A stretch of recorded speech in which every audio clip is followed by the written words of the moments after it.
welcome to Soul Symbols. My name is Shelly. I'm an astrologer, a card reader, and a writer, and I host I host card readings on my channel twice a week on Tuesdays and on Saturdays. My goal for my channel is to help people understand the symbols in both oracle and tarot cards for well-being and just self-analysis. I think cards are very symbolic. I think they help us understand the meaning of the symbols, like in dreams. And I just find a lot of solace in reading cards for myself and also for others. I post card readings twice a week on Tuesdays and on Saturdays. On Tuesdays, I host what I call my How to Tarot series. And what I do is I pull one card from the traditional 78 card tarot, and we analyze the symbols in the card, and then we go ahead and then host a reading using 3 different decks to, a personalized reading that describes how that card manifests in your life. So today is How to Tarot Tuesday, and today's card is number 5, which is the Hierophant. So I'm going to dive right into it. First off, this is getting into the area of the tarot that I know very well, but there are always cards, and if you speak to any experienced card reader or any inexperienced card reader, there are cards that are always their favorite, the card that they look for. I've watched other readers and I've heard them say, have you ever gotten a deck or bought a deck because they had your favorite major arcana? Like maybe you love the Empress or maybe you love the Lovers, and you're like, oh, I saw the Lovers in this deck and I just had to have it.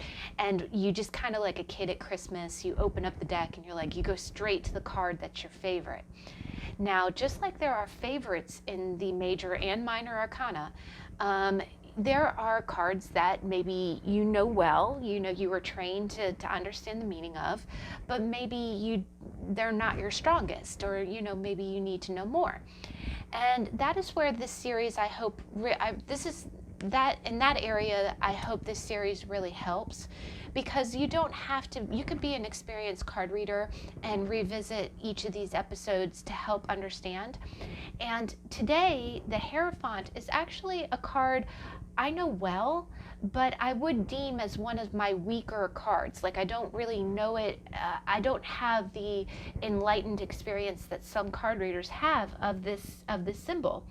So I definitely encourage, if there's something that I haven't gone over in the video, or if there's just something about the card in question that really speaks to you in a special way, if you are so inclined, please leave a comment, because I would love to learn. This series is for me as much as it is for my watchers. I have a beloved 7 subscribers and I love you guys dearly. But if there's something that you see, please leave a comment. The way that you've seen the Hierophant, or the way that you've seen any of the other cards that we go through as we How to Tarot, please let me know. So today I'm going to go ahead and jump in. What we will do is we have 3 different decks. We have, for the How to Tarot series, we're going to have the traditional Rider-Waite-Smith. My deck is the A.G. Mueller production. It's a German company that makes the reproduction of the cards. I've stated before, there are many different renditions of Rider-Waite-Smith, but I particularly went with this one because what had happened is, after the Second World War, the artistic plates, the actual artwork for Rider-Waite-Smith kind of got lost. And so this is a very clear rendition. The cards are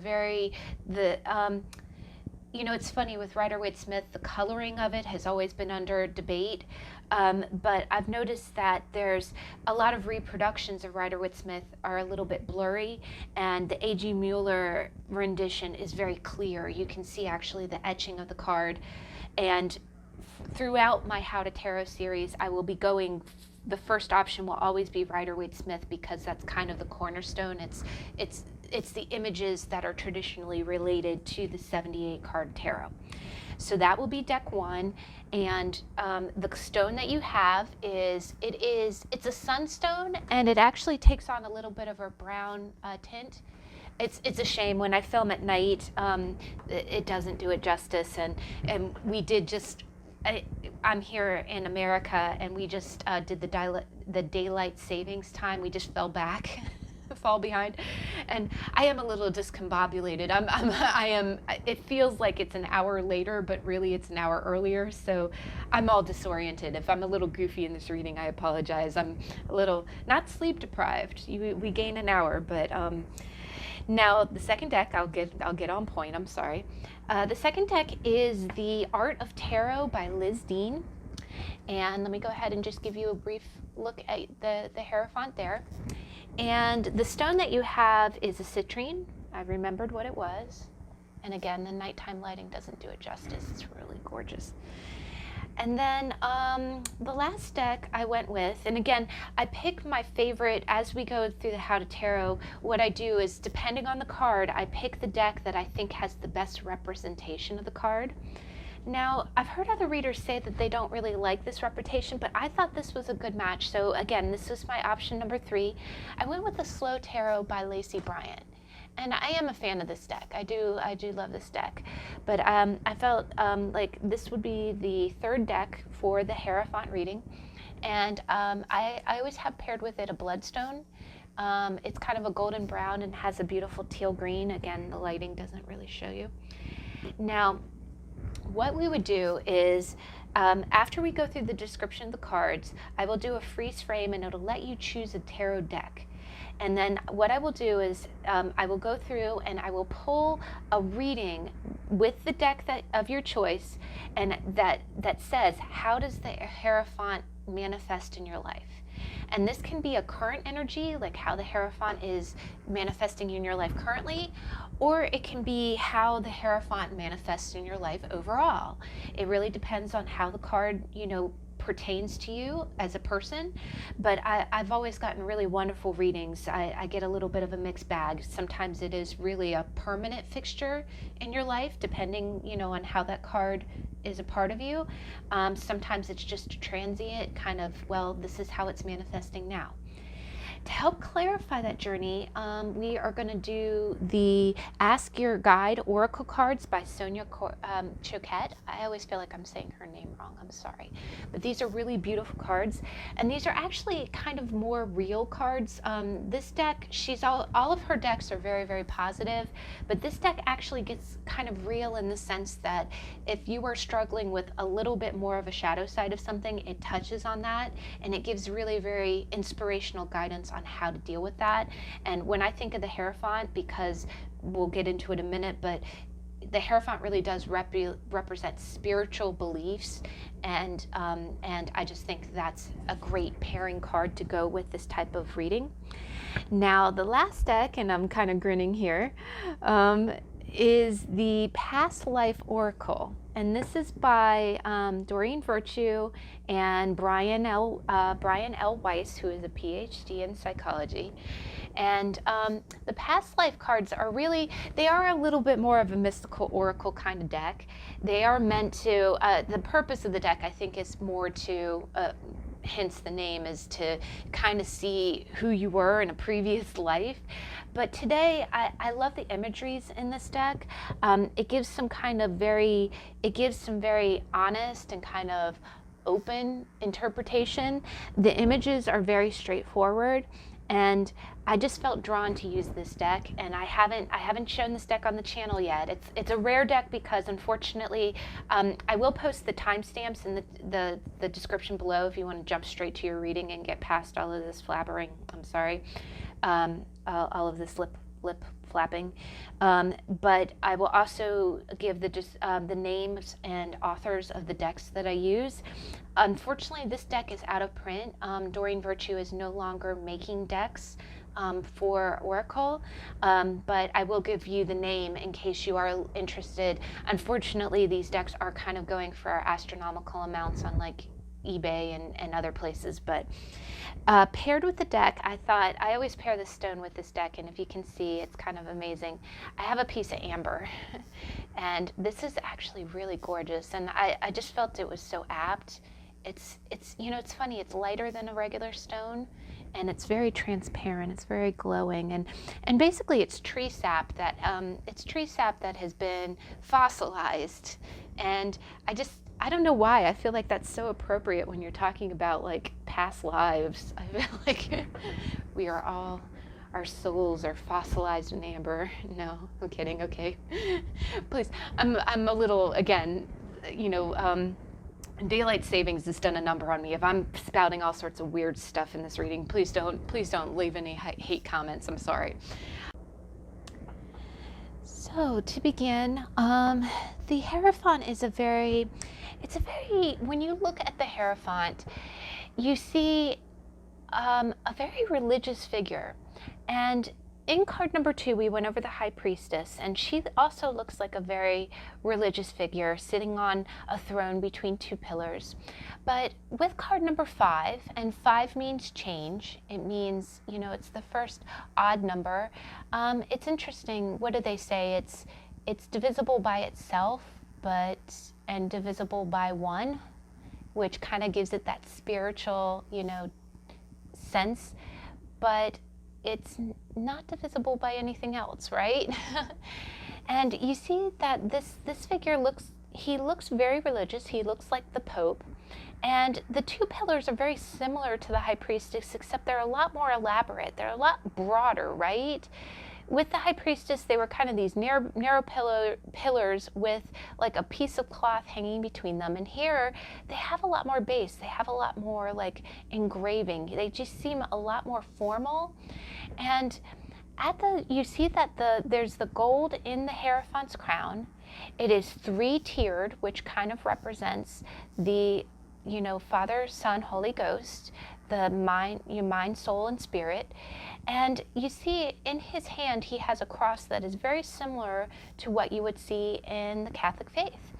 On his cloak, which is red for action, or, for drive, there are 3 crosses. So again, you see the 3s, and at his feet, he has 2 keys that are crisscrossed, and they are seen to be the keys to heaven. But in Lenormand, it also means keys are the solution. They're the opening of a situation. And then you see 2 acolytes who are at his feet. And one acolyte kind of has a cloak that looks like roses, and the other one kind of looks like ivy, or, like a growing vine. Now, excuse me, I'm going to cough, pardon me.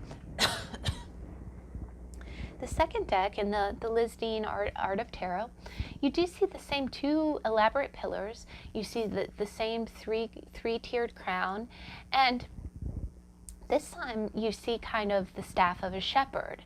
And again, you think of religious or biblical meanings.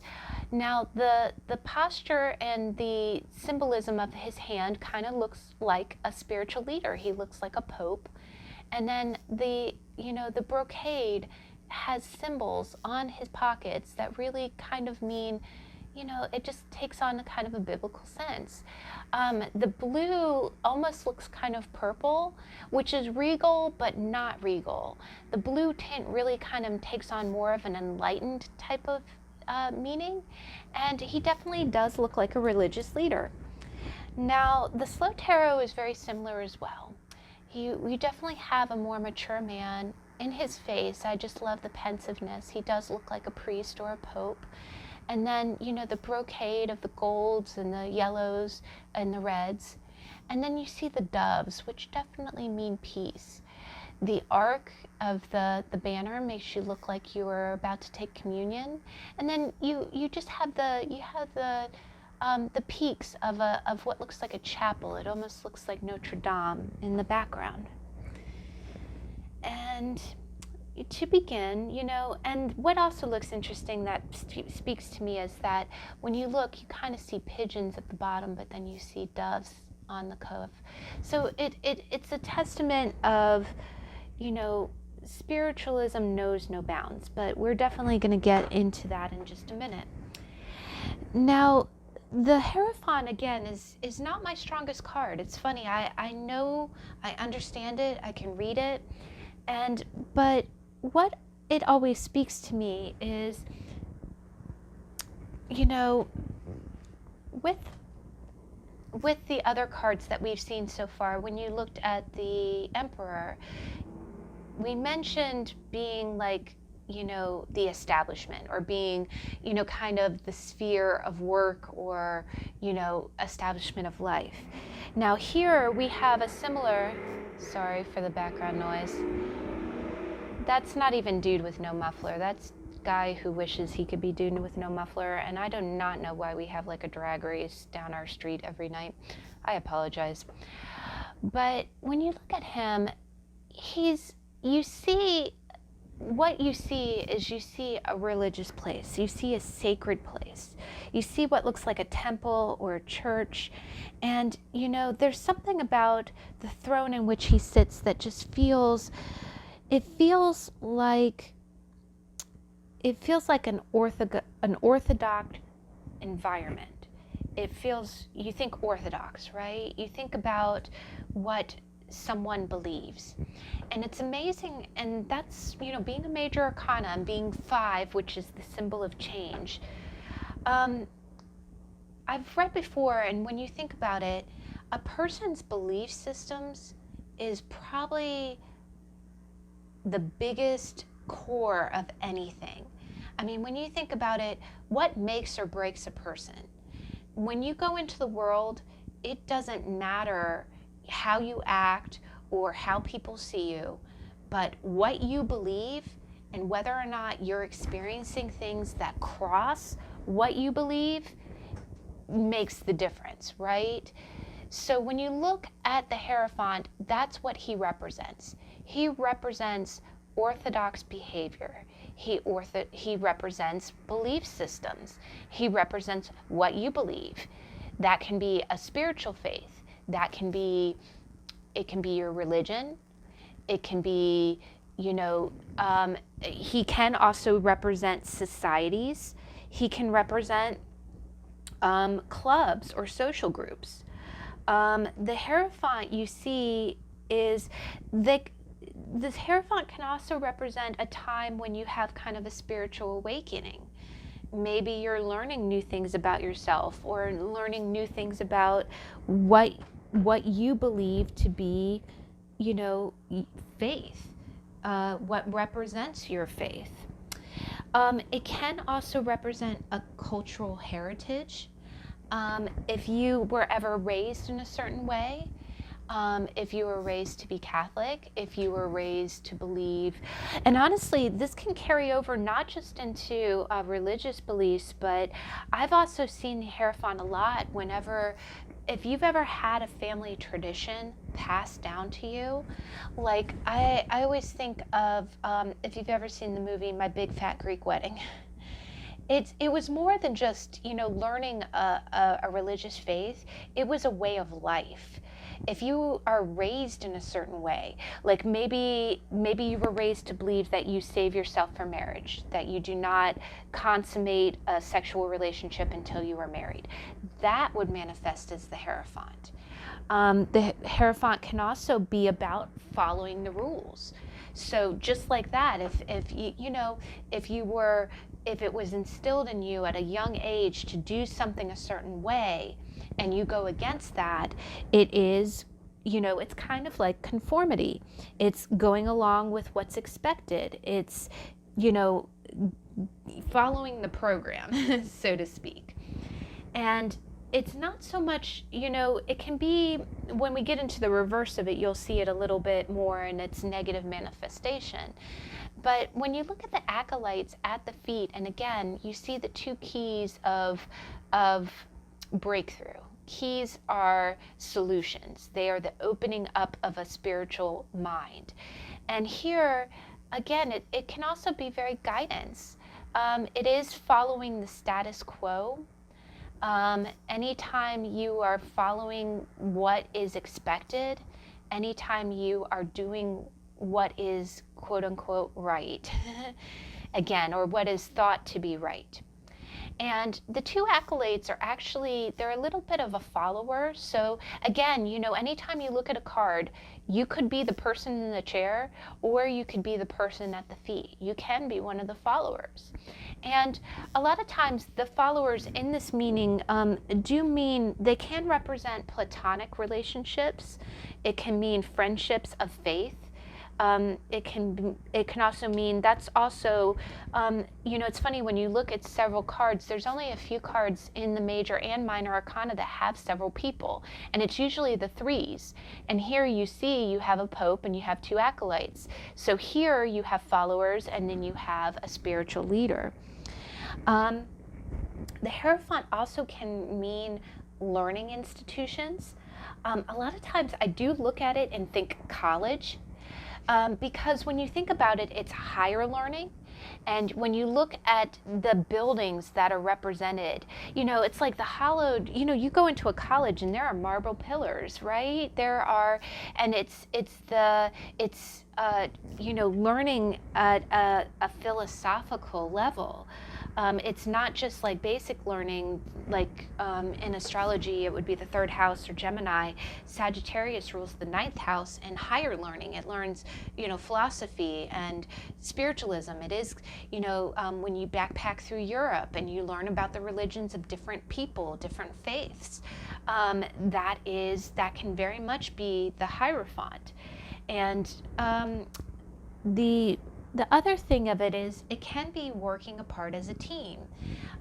If you participate in a social society, it can be your sorority or your fraternity. It can be your soccer club. Because again, when you look at it, I know it seems a little bit, kind of religious when you have one leader and you have followers, but when you think about it, you are a team and you're following the rules, right? It's kind of a group identification. You are joining an organization, or you are devoting your energy to a group that has established rules. So these are all kind of, ways that you can describe the Hierophant. Now, it is kind of ruled by Jupiter. Now, this official sun sign, they say, is Taurus. And, but the priest, or, it manifests different ways. Different decks sometimes don't call it the Hierophant. Different decks will sometimes call it the High Priest, or, the pontiff or the pope. But the archetype is the same. It is conventional wisdom. It is an act of ceremony. Depending on where you see the Hierophant, sometimes it can mean marriage. It's funny, I always think of The Princess Bride when they stand in front of the pastor and he goes, marriage is what brings us together today. But it's not making fun of the Hierophant, but that's the authority. You are standing before someone who is taking the sanction, you're making sacred your commitment to an institution, right? Or a religious belief, a spiritual truth.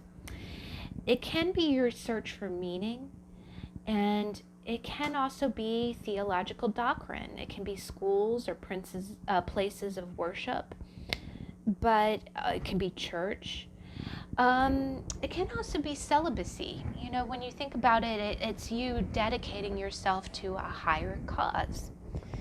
And again, the Hierophant is not my strongest card, but I am curious if you see any meanings that you feel like I have left out, please leave a comment if you're so inclined. But now, when the Hierophant is in reverse, again, just like any of the other major arcana or any of the other minor arcana, the Hierophant takes in either a blocked, a negative, or an extreme manifestation. And the extreme manifestation of the Hierophant, of course, would be a radical religious belief. It can be a religious belief that's not widely accepted. It can be a religious belief that's not entirely understood. It could mean being censured or cited because of something that you believe. It can also mean that you are disowning, or you're blocking, or you're casting off expectations of other people's beliefs. of someone's pressing you, or maybe you were raised in a certain faith and then all of a sudden you disown that faith or go away from it. It can also mean a loss of faith. It can feel like you are losing faith in things, in people, in society. A lot of times, and just to put it out there, because we are in a modern world, sometimes, if depending on the reading, if you are of a certain sexuality and you see the Hierophant reversed around a card that might indicate, a difference in belief as far as your sexuality goes, you could see the Hierophant in reverse. It definitely means kind of like going against the status quo. And that is definitely manifest, and that's something that you see in modern conflict. Now, the other things that it can mean is it can mean an abuse of religious power. Like maybe, for instance, if someone is affected by the way that they were raised, maybe someone, maybe it was a family belief or a cultural belief that you were raised with that was really pushed upon you, it was really stressed. You see that sometimes if someone says, oh, okay, if you don't do this, then you're not a man, or, it's just a lot of extremisms that can take a lot of manifestations. But basically something, anytime the way that you were raised feels at a conflict or at a contrast to what you feel inside, it can manifest as the Hierophant in reverse. Now, just a few other things is that it can mean that you are lost in where you want to go. You may feel like you don't fit in with any particular group.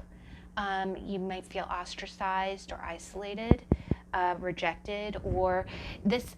And also, again, we talked about it meaning kind of the halls of education or college. It could mean that maybe you're changing majors in college a lot and you just don't know where to go.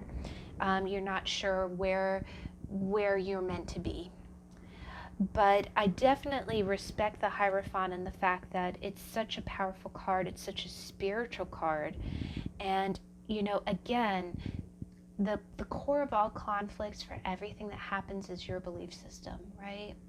Because anytime something goes against what you believe, or anytime something goes with what you believe, that can also be the negative manifestation. Sometimes the overpowering of something, it can be someone who pushes religion on you or pushes their beliefs on you, and it doesn't even have to have a spiritual basis. It can be like, I want you to do this, and this is what I believe, and I want you to do what I believe. But it's amazing how powerful that person is.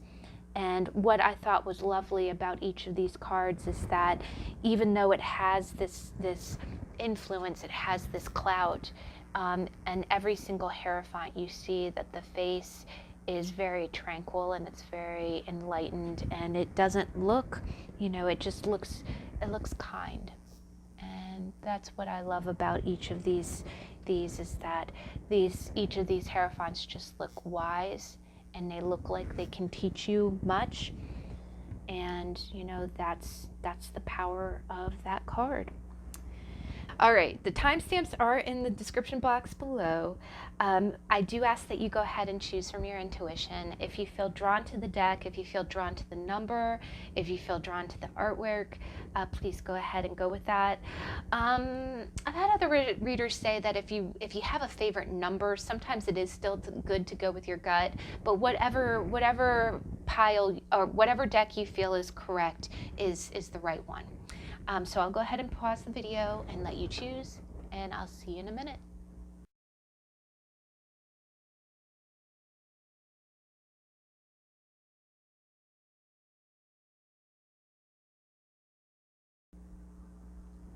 Okay, we are back, and I'm going to make sure we are filming and in focus. So deck number one, let me go ahead and put the rest of the Hierophants, I think I am going to be goofy this reading. I'm sorry. I honestly was thinking this earlier. I did a lot of posts this week. I think I did like 6 posts this week, and I'm like, I don't even know where this is coming from. I'm not running out of steam, but you're getting raw Shelly tonight. So, all right. I'm going to focus. This is about your energy, I swear to you. When I shuffle, it is all about you. It is your show. So deck number 1. And again, I'm sorry to be so kind of wonky again. The daylight savings, I'm probably going to be doing a video about seasonal affective disorder soon enough. So deck number 1. Rider-Waite-Smith. Deck number 1. How does the Hierophant manifest in your life? Ooh, came quick. How does the manifest? Ooh. How does the Hierophant manifest in deck number 1's life?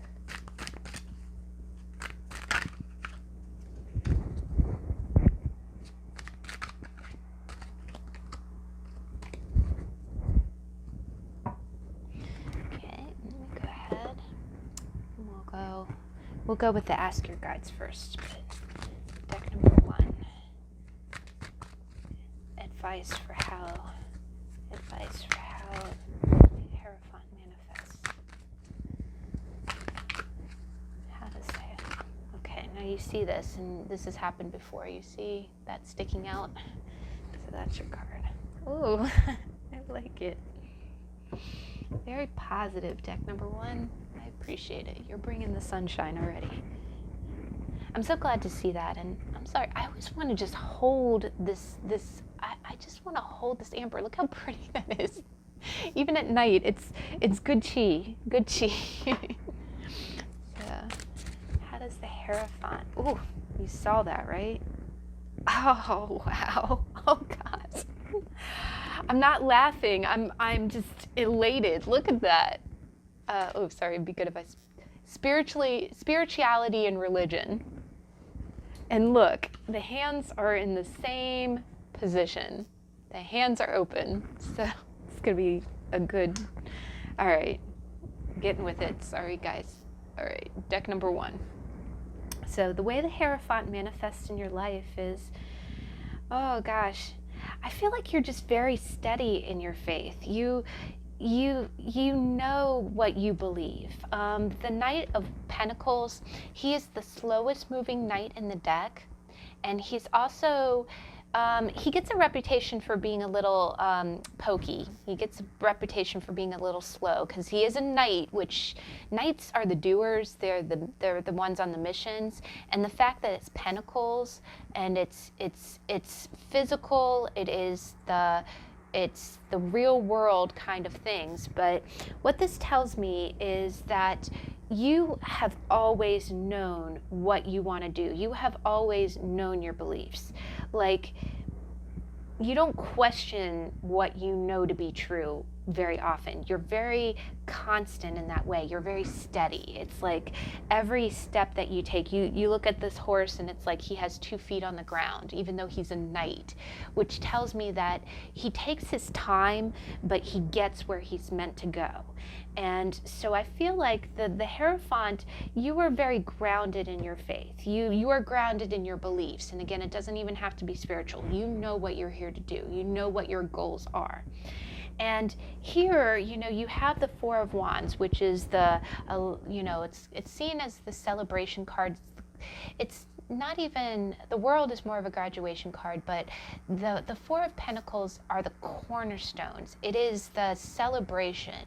It is saying, I've achieved what I've wanted to achieve, or I know what I want to do. And so you have your eye on the prize. You know what your beliefs are. You believe that you can build on those beliefs. And it's almost as if you've kind of reached that success already. I think you feel stable. And again, wands are spirituality. They're action, but wands are spirituality too. They're the core of your being. And the fact that you're not a king or a queen, you're still a knight, so you're still on the journey. It's not like you haven't reached an apex. You haven't reached the conclusion of your journey, but you're on the journey and you're steady. And I just think that at least right now in your life, you know what you want. You're going to get it because you know what you want. And you see here, if you look at it, um, the Ace of Pentacles is wonderful. It is the seed. It's the beginning. It's like when you look at the Ten of Pentacles, it all starts with the Ace, right? And what I see here is what you have in mind, or your spiritual beliefs have you very anchored. And you're in the middle of your journey. You haven't reached the conclusion. And honestly, you're still kind of at the beginning. But you have, all of this looks so positive. You got the gold of the background. You got the gold in the background here. You got the gold of the pentacle. And you are planting the seeds to make your dreams and make your ambitions come true. And the way that the Hierophant, and again, he rules religious beliefs, but he rules, I just feel like you're in a very, very good place. And you're in a good place financially, you're in a good place in the material world.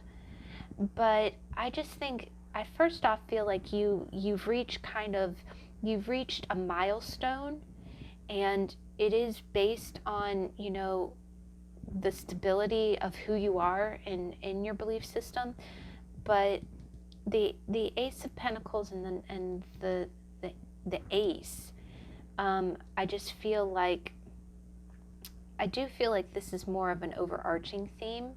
I don't think that this is just a moment in time right now, but I do think that you are on your path to get this accomplishment, to get, the things in life that you want. And you feel it at the core of your being.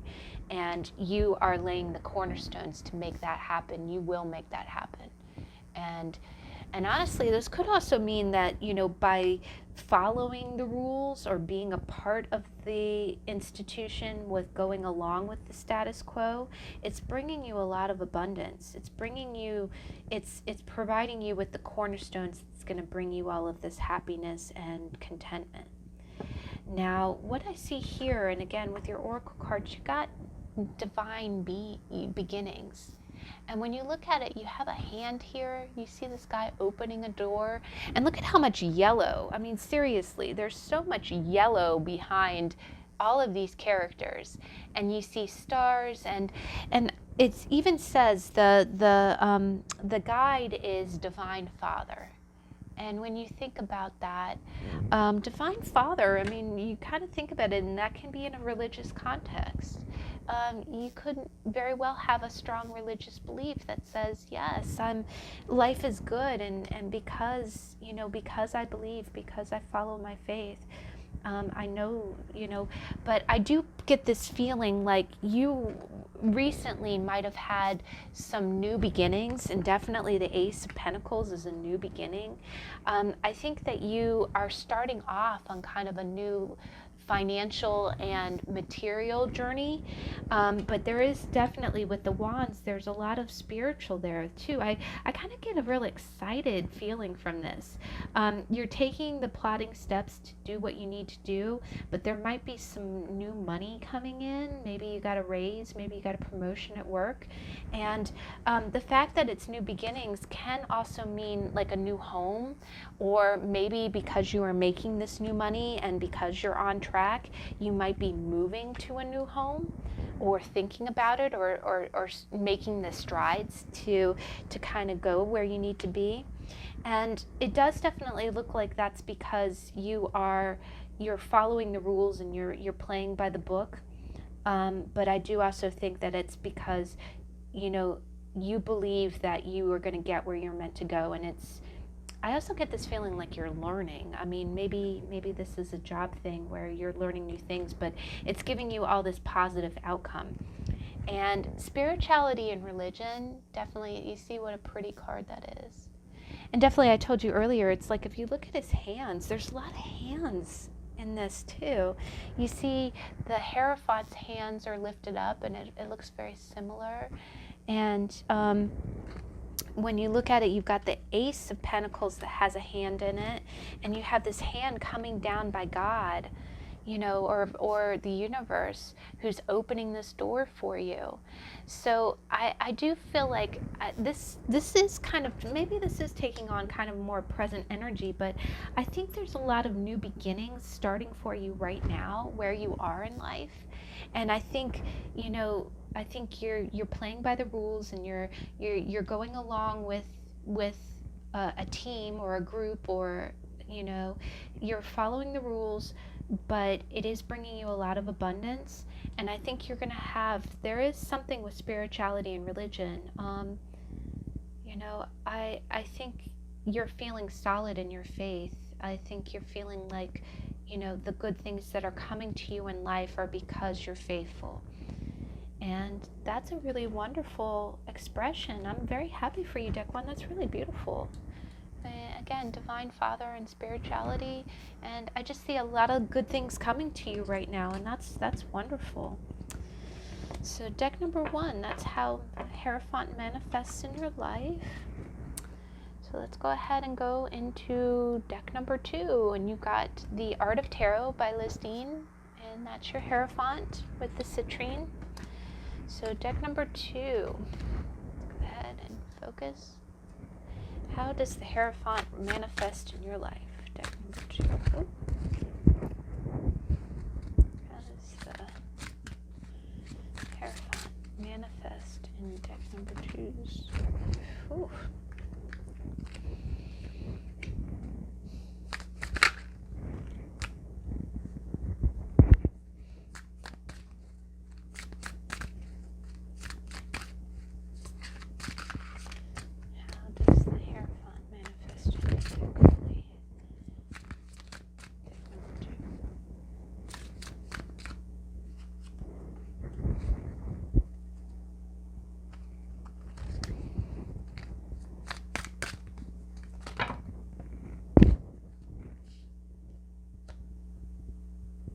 Now this one was sticking out, but then these kind of flipped out. So I'm just going to kind of read these together, not to give you too many cards, but I gotta go with the sense of how this is, you know, how the cards are coming out.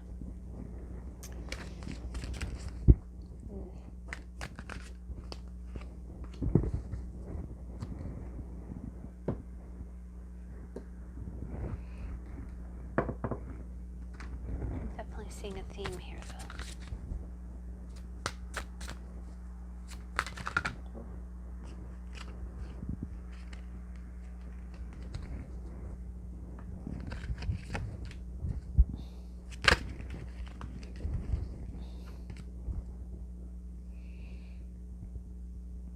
Yeah, I'm making note of the flyers, but I'm just going to shuffle a little bit more. I just kind of want a really clear message.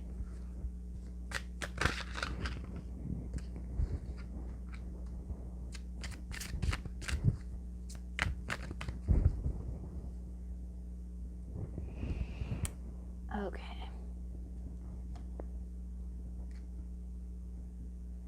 All right. So deck number 2, how does the Hierophant manifest in your life? All right. So I am definitely getting more of an energy that this is a present situation. I don't think this is a permanent theme. Deck number 1 felt like more of a permanent theme. But I think the way the Hierophant is manifesting in your life is definitely more of the, I'm definitely getting more of it being like the, it's funny, when we went over the Emperor, and what you got is you got the King of Swords. Let me go through your cards. I'm sorry. Again, I'm sorry to be so out of it again. Daylight savings time. And you got the Emperor, which if you saw, we just had a tarot on the Emperor, and this is also another really beautiful, really pretty, I use the term beautiful a lot, a very nice depiction. And then you got the Knight of Wands, and clarifying the Knight of Wands, you got the 3 of Pentacles, and you got the 4 of Swords. And then, so what I'm seeing pretty clearly is this definitely seems like a current situation. And when we have the tarot, we talked about how the emperor really means the establishment, right? We talked about him being the CEO, the head dog, right? Now it's interesting that how the Hierophant also kind of rules the establishment, but they rule it in kind of a more open way. Here, while you have a CEO, that's someone who calls the shots in kind of a masculine and patriarchal way, then you have someone who calls the shots in kind of a spiritual way, someone who is kind of that gentle hand, who just, helps you understand the spirituality of your situation. But the common denominator between the two is that it is a realm. It's following the status quo. It's following what's expected of you, either spiritually or by the men in your life. And I am seeing that with the King of Swords. The King of Swords can be a person. It can be, and again, a female can take on male, the king attributes. But you have someone who's really, really thought-provoked. You have someone who is like the king of intellect. And the king is a very strategic person. He calculates his decisions, and he makes very careful choices based on what mentally he needs to do next. Next, you have an emperor, and the emperor is kind of the king of kings. He's kind of the ruler of kings. So this could very well be kind of a patriarchal person. Like, you might be the King of Swords, and then you might have someone who's either a father figure, a grandfather figure, somebody who's an authority, and the fact that it's right under the Hierophant, someone in authority who's really kind of directing you on how to be. And what it's doing is this influence, this person has a lot of influence. This person has a lot of control. In a good way, it's not in a bad way, but it's a lot of clout. It's a lot of power. Because this person is the epitome of what a man does, and it's also the epitome of what you do, what your belief system should be. And the fact that you have someone who's so up in their head, or someone who is so thought-provoked, and again, the king is a good king, and if he's upside down, be afraid. But if he's right side up, it just means that he's very in his head, and he definitely thinks before taking action, but he knows what action to take. He's just very adept. But it could be that these are two people as well. The emperor definitely feels like an elder figure, and it feels like a masculine figure, and then it feels like you are just, the other thing is the King of Swords knows. The nice thing about the King of Swords is that the emperor is very powerful, but he's a little bit slower when he exerts his authority, and the King of Swords is very quick. He's mentally quick, so he can dodge. He can be very mercurial. He can kind of bob and weave. He's quick on his feet when it comes to all this heavy authority, but he can't completely evade the heavy authority. You can't completely run away from it. This person is going to be telling you what to do, and he has a lot of backing. This really kind of seems like a father figure, or someone that you grew up with, that's kind of influencing what you're doing, and you're really thinking really hard about what you want to do, but you have a lot of pressure. This is a lot of pressure. Again, none of them came up in reverse, which would be kind of the negative manifestation, but still, to have them doubled up, and I get this feeling like having this authority kind of, and you see it's kind of on his back, it's to his back, makes him think more. It makes him think, okay, what can I do? This is the expectations of me. And the king does have armor on, so you can tell that the armor kind of protects his soft insides. It protects what he believes, but then you do have these other figures, this very patriarchal person kind of leaning on him. So I do get this feeling like this is a person. This is kind of a father figure, or someone that you look up to. It can be a mentor. It can be someone at work. But it is definitely following the status quo. This is following what's expected of you. And this is a person who has expectations of you.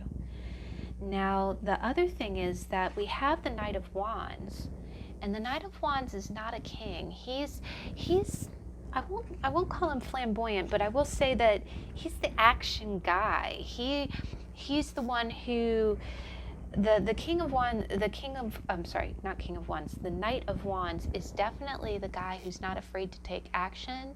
He's a little bit impulsive, uh, but I kind of get this feeling, yeah, I'm definitely getting this feeling like this might be your inside, like you might want to take this kind of impulsive, you want to be free. You want to be free in your decisions, but what is blocking, what's going in front of the knight is the Three of Pentacles and the Four of Swords. And I know this is more of a pip deck. It doesn't, and pip just means that there's not really story images. But the Three of Pentacles is a collaboration. It's a collaboration with other people. It's working with other people, and it's usually in a work environment. But it does mean a smaller group, it being three.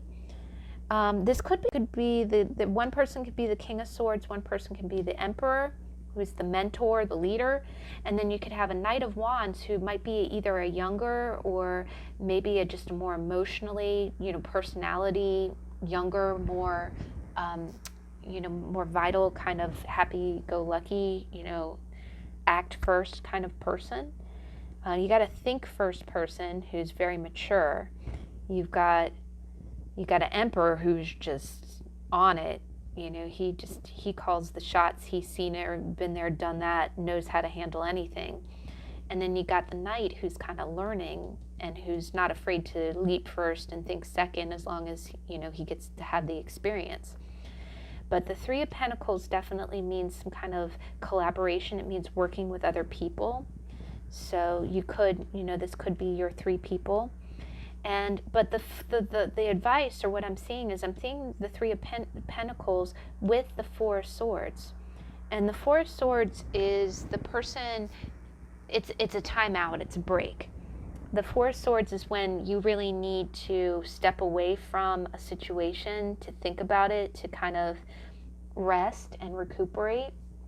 It kind of means that the battle will be there when you get back. You know what I mean? Like, and the fact that it's paired with the Three of Pentacles really tells me that there might be some kind of, not delicacy about the situation. I'm not seeing anything that's fragile, but I am seeing that you do have to make the wise decision. You can't just be impulsive with it. So you might want to take a time out and really think about it before you take any action, because threes are practicality, and threes are, it's almost like a three-legged stool. It's the growth. It's, the one is the seed, the two is the decision or the balancing, and then the three is kind of the culmination of those three aspects coming together. It's the Trinity. And if you want the three, if you want to actually create something good, you can't just be impulsive. You can't just go with your own whims on it. You might have to consider the other people. So it is kind of telling you, whatever this work situation is, you really probably want to think on it. You don't want to just rush into it blindly. And whoever this King of Swords is really going to help you do that. If this is a person, speak with the King of Swords. But it's funny, the Knight is actually pointing away from both the Emperor and the King of Swords. So I'm getting this feeling like the Emperor and the King of Swords are on one page, and the Knight is kind of like, oh, look, there's a squirrel, not like that, but the Knight is kind of looking off in a different direction. And I think the fact that the Four is here, if you see it, it's kind of almost blocking it. Like, don't be so quick to go the opposite way. You might want to think about what these are experienced, mature men, and they're looking this way. You might not want to be looking that way. And it kind of reinforces the Four, too, with compromise. The card that you got was compromise. And you see here, and what I love about this card is if you look in the background, you see what looks like a really wise person. And then you see someone who's green, and green it can mean inexperience. And then you got yellow and blue. So here, I am getting a vibe, like, and you see there's a lot of green in the Knights. Normally the Knight is very red. But here, I think this green young person is the Knight of Wands. And I think this wise person behind them, and it says master teacher. And what is a Hierophant but a master teacher? Look at that. A Hierophant is a master teacher. So it might be this emperor, it might be this King of Wands, but I think you have mentors in your life. I think that's what it's telling you. You have mentors in your life, and you kind of have to, it's advising you, or the universe is, and this is your advice card, it's advising you to listen to them. You know, don't be so wayward that you just want to go the complete, 180 and go the opposite direction. At least listen to what they're telling you, because there's a lot of green in the Emperor as well. I'm getting this feeling like if you look at them, and all of them are kind of bearded too, and the mentor in the card, it has a beard as well. So there's a lot of synchronicities. Gosh, even the Knight of Sword has a beard. Wow, yeah, you got mentors. You have mentors around you. I believe and the last card that you got health. And here it might be pointing to your health. It might be telling you that, and again, the Four of Swords is also a sign of taking a break. It could mean a sign of overexertion. And the fact that, Three of Pentacles is work, and the Knight is pretty a fiery guy. He can kind of burn himself out pretty quick. So here, I'm really getting the vibe like you have mentors around you. You have people who can teach you the ways of what to do. And I do also think that there's something about a compromise, because it goes from the 3 to the 4. But I think, you might have a situation where you either have to compromise, or you might have to help other people compromise. But the fact that these two people are facing this direction, and they're also pointing towards health, but then you have the Knight going the opposite direction, and he's pointing towards compromise, and there's green here. So I hope that made sense, but that's definitely what I'm seeing. I think you're surrounded by some very wise people, and definitely, if you need guidance, I always say, if you're not sure, what action to take, ask the universe for a sign. I promise you, it delivers. I always say it puts like a neon big arrow over the person you're supposed to talk to. All right, so deck number 3, your Hierophant. I do like that deck. I really think it's a pretty image. Now, you do have a little bit of tingly bits, so you have a few cards, very minor nudity, but if you end up with a naked bit, I might have to put an emoji over your naked bit. I have very, very cute emojis, so if it comes to that, we will, we keep it fun, but... All right, deck number 3. How does the Hierophant manifest in deck number 3's life? How does the Hierophant manifest in deck number 3's life? How does the Hierophant manifest in deck number 3's life?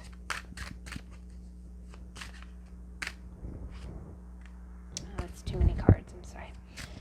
How does the Hierophant manifest in deck number 3's life?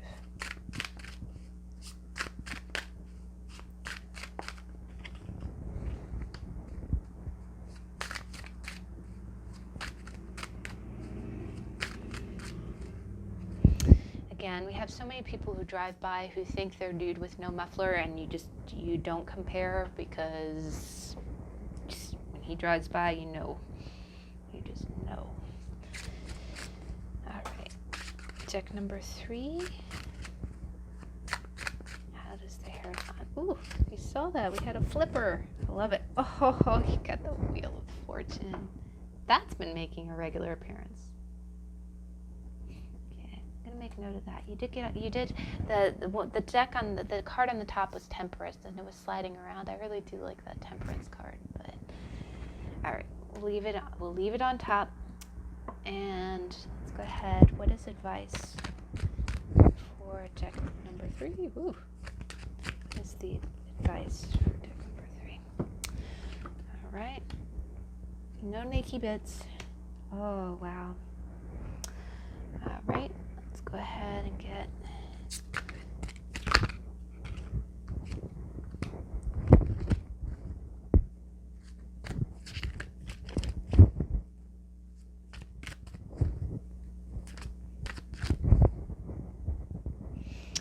All right, so deck number 3, how does the Hierophant manifest in your life? Well, you got the 3 of Wands, and you got the High Priestess, and you got the Wheel of Fortune. So you got 2 major arcana. And then for your shadow side, or I'm sorry, for your advice or guidance, you got shadow or shadow side, divine healers, and you got unrequited love. So what I'm seeing here, and definitely with the Hierophant, again, we talked about the Hierophant being a spiritual teacher, right? It can definitely be the lessons in life. Now, the 3 of Wands is one step up. It's almost like you see it in most decks as being waiting for your ships to come in, but I really do love this image. Again, I love this deck. They're all paintings. You see what a beautiful, vibrant sky. It's like looking at a sunset, and these 3 travelers with 3 wands, they're coming through a poppy field, and they're coming up on what looks like a lake. It looks like a waterfront, and in the distance, you definitely see, and they're all excited. They're looking out in the distance at what can happen, what's coming next, right? And that's a really positive 3 of Wands, because most of the time you can look at 3 of Wands as someone who's waiting for their ships to come in. And here I really just get this really warm sense of, I've come this far and I have so much more ahead of me, and not in a bad sense. It's like I have so much more ahead of me that's wonderful. I've got, the sky's the limit, right? I've got places to go, and it's going to be a wonderful, what's ahead of me. You have a bright future, pretty much. And then when you see the High Priestess, and again, we had a tarot on the High Priestess, and she's one of my favorites. You have someone who is between the 2 pillars of understanding of the yin and the yang and the elements, and she has a book. She has a book in her hand, and actually, when you look at it in the background, there's kind of a tree of life behind her, and then at her feet, you definitely have a full moon. And it's amazing. You have the tree behind her kind of flowering. And what it's kind of telling me is that you might have gone through some experiences recently, and I think it's definitely related to love. It's probably related to a love relationship that really just wasn't giving you what you were giving it. And it felt like a loss. But what's beautiful about it is that through the experience, and again, I was talking a little bit in one of the recent readings about sometimes I get a little aggravated with learning. Ooh, sorry, I didn't mean to shift you there. You okay? All right. You know how when you've been through a really horrific experience, and then you get that kind of almost trite kind of pat on the back, like, well, you're so much wiser now, and you know so much more than you did before. And it's like, oh God, I would give up all of that knowledge to have not gone through that, to have avoided that situation completely, right? And I think that's what it's kind of telling you, is that it was, granted, it was not pleasant. But you know what? It made you the High Priestess, right? Like the High Priestess, again, she's the guardian of the unknown. She's the guardian of what's deep inside. And she also asks, what is ethical? And here, again, these people, I almost think of friends. It's like, have you ever gone through a time of loss and then you really turn to your friends, or you make new friends, or you just have all these wonderful experiences, and you think, gosh, there was a catalyst, right? Sometimes going through something painful is a catalyst. It does teach you things. And just like when you go through really hard times and you turn to your faith, right? You go to church, you ask why, you speak to God, you speak to the universe, you pray, and you go deep within yourself to say, why did that happen? And what was the meaning of all this? And that's what she does, right? What's the meaning of all this? And I think that I'm getting the feeling like you have come through a phase of this. You are coming towards the end of one of these phases, and you're doing phenomenally. You have looked at the bright side. You've had say, wow, I climbed this big mountain, and instead of being exhausted and being like, God, I climbed that mountain, I'm going to look out on the horizon and go, look at all that is left to go. Look at all this that is open for me now, because because I took the stance of being introspective instead of just being angry or bitter or feeling like this is unfair. And now you have a really wonderful card. Your future card, or the way that this is turning out, is you got the Wheel of Fortune. And the Wheel of Fortune is that card that means cycles. Now, the world means cycles, but the Wheel of Fortune means that things are the cycle of life, the cycle of learning, the stage that you are in right now is about to wrap up.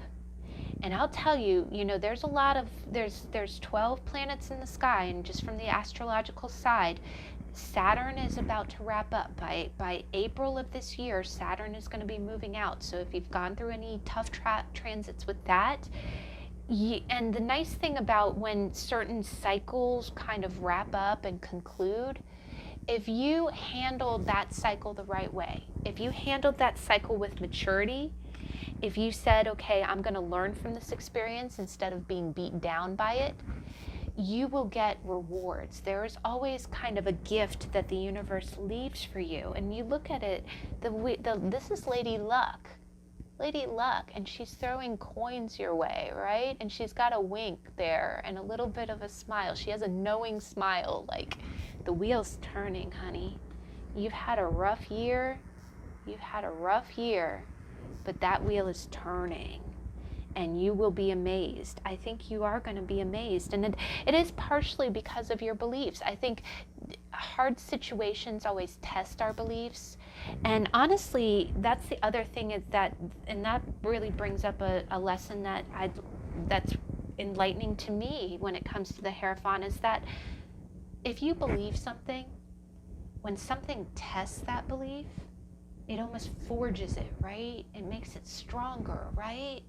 And so yes, it does feel kind of trite when someone's like, well, whatever doesn't kill you makes you stronger. And you're like, yeah, but I want to kill whatever's trying to kill me, right?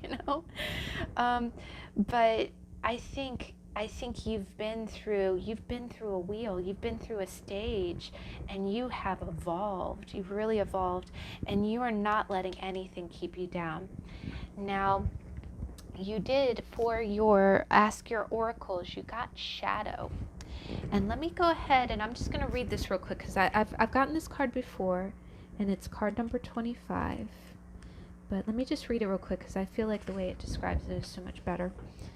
Although no one likes to admit it, we all have dark sides and shadows, those less than flattering facets to our personality that take delight in abusing or shaming others and wielding power in the most unfair ways.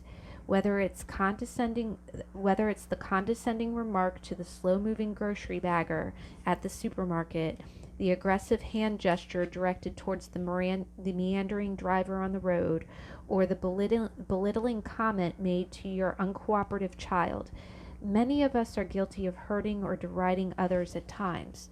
Your divine healers are present now to help you witness your shadow, lovingly making you aware that it's actually contempt for yourself and your vulnerability that fuels hostility towards others. These gentle but powerful higher forces surround you in love and urge you to accept and embrace your weaker aspects rather than harshly rejecting yourself by attacking those aspects in others. Ease up and be more tolerant of yourself. If you do so, these shadows will give way to light and healing. Your divine healer's message: ask for help and accept the light. And if you look at that, if you accept the light and ask for help, you look at that. And I'm definitely guilty of this too. It's funny, when I think of shadow self, and that's one thing that I talk about a lot, or I've definitely felt this firsthand. The one thing that I've noticed about shadow, and it is true, it does manifest with other people, is anytime you don't feel good enough or anytime you're feeling insecure, you will attack others. If someone is exhibiting something that you lack, you will attack them for it, right? If someone, someone might do the same job that you do every single day, and they might experience the same level of stress that you do, but just because they go through the day with a happy attitude, they don't let anything get to them, they don't let anything bring them down, you might be like, why is she so happy? She goes through the same job. You start getting critical. And what it is it is a little bit of a lack of acceptance of yourself. But I also think that if certain situations have been really hard, it kind of hammers at your self-esteem, and then all of a sudden you feel like, well, what does that person have that I don't, right? What is it that, and one thing that I like to talk about too, and one thing that I've been putting into practice for myself that I think is helpful for this is, say for instance, the other thing is, what if somebody has some kind of physical attribute that you could never have? That's something, like for instance, I have naturally curly hair, and it's funny, my dad, rest his soul, he always used to say that he loved my curls. He hated it when I would straighten my hair. But I always thought of it like this, people with straight hair, when they get dolled up, they curl their hair. People with curly hair, you always want what you don't have, right? And especially with women, you always want what you don't have. And I would straighten my hair because I thought it looked pretty. It looked pretty. And that was my way of being beautiful. It was me, and but sometimes if you ever have that moment where you look at somebody who has what you don't have, and you're just like, you might feel jealousy, or you might tear them down in your head, and it might not even be in words. But the moment you start doing that, the most positive way to handle that shadow self is to identify what's triggering you. Identify what's triggering you and start addressing it with yourself. So in my example, and I really haven't had this happen, but if I see someone who has, better hair than me, I might be like, oh God, they have such, they have long straight hair and I can't have that. But what I can do is I can appreciate the hair that I have. And if I want longer hair, I can take the steps to do it. And I can celebrate it. I can start measuring, and as each month passes, I can celebrate, okay, my hair's a little bit longer now. I'm talking about hair because I had a bad haircut recently, and I'm living with the hair bands and the hair clips. But it does grow back. It grows back, and it's not going to be horrible forever. And whatever you are not liking about yourself, you have the power to change it. And it's not anybody else's fault, and you don't have to direct that hostility. And honestly, that hostility festers. You see how this person is kind of on fire. It does damage to yourself. It does damage to yourself. It hurts you more than it hurts anyone else, and it doesn't bring any good. But if you analyze and say, okay, why do I feel this way? Why am I attacking this person? Why am I saying these mean things in my head or to this person? What is it that I'm jealous of? What is it that's making me feel insecure? What is it that's triggering me? And really focus on that and say, okay, what can I do to change that? Because I have the power to change that. That is within me. That's my shadow. That's not their shadow. That's mine. And if you kind of own it and you exercise that shadow and really address it, you'd be amazed. It is, Freud always talks about the id. It's that push down side of yourself. And I do think that, I think in maintaining the status quo that you might have a little bit of that push down side, right? And the high priest, when you think about it, the high priestess and the Hierophant is known as the high priest. So you have the high priest and the high priestess. And it's funny, it's not funny, but it is true. The Hierophant is the outward expression of belief or spirituality, while the high priestess is the internal. And when you look at that, it's kind of amazing. You see, an internal, and then you see an external. So But definitely the advice is don't let anything fester. If there's something that's bothering you, if there's something that's triggering you, if it's something that's making you feel not good enough, shine a light on that and address it and do something about it. And of course, it's not going to change overnight. It's not going to be, you know, you are you. But if you embrace the inner side of you, you will never feel inferior. And I definitely feel like your luck is about to change. Your luck is about to change, and very soon. So, all right.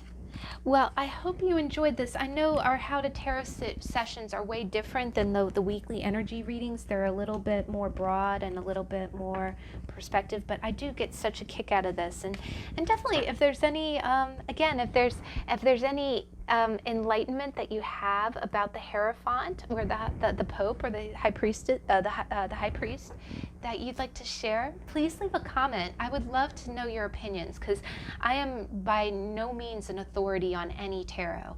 I've studied it for many years, but I don't know everything, and I would absolutely love to hear what you think, or even during the course of this reading, what you saw in the cards. And if you aren't so inclined, I do have a beloved 7 subscribers. I'm so proud and I'm grateful for every single one of you. But if you are so inclined, please feel free to like, comment, and subscribe. I do post, I have the next video coming this Saturday. Last week was very busy. I actually had like 6 videos that I post. We're going to go back to normal for a little while. It is going to go back to 2 a week. So the next one will be this Saturday with the weekly energy card reading. But I promise you, as the month progresses, we are going to have some more specialty readings. I am going to do another Dungeons and Dragons reading on the 20th. That's going to be a regular thing. It's going to be a monthly thing on day 20, D20, baby. And I'll post, I'll post a monthly reading each day on the 20th. But I hope everyone has a good week, and thank you for stopping by, and I'll see you in the next video. Bye.